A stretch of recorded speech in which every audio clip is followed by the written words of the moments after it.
বিষ্ণু বললেন এই সূরাটা এমন সূরা মানিআতুন মিন আযাবিল কবর। এই সূরা মুলক যারা তেলাওয়াত করবে তাদের কবরে কোনো আযাব হবে। আজকে থেকে সূরাতুল মুলকের তেলাওয়াত করা যাবে? পারা যাবে।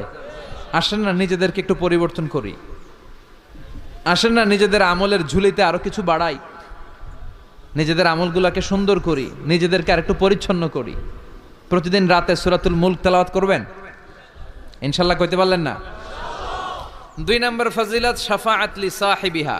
এই সূরা যারা তেলাওয়াত করবে এই সূরা তেলাওয়াতকারীর জন্য আল্লাহর কাছে সুপারিশ করবে। 3 নম্বর ফজিলত খাসামাত আন সাহিবিহা। এই সূরাটা কিয়ামতের দিন এই সূরার তেলাওয়াতকারীর পক্ষে আল্লাহর সাথে তর্ক করবে, ডিবেট করবে। কতক্ষণ? হাত্তা আদখালাহুল্লাহুল জান্নাহ, যতক্ষণ না আল্লাহ তাআলা এই লোকটাকে জান্নাতি বলে ঘোষণা না দেয়। আল্লাহ যতক্ষণ অ্যানাউন্স করবে he is from paradise, he will and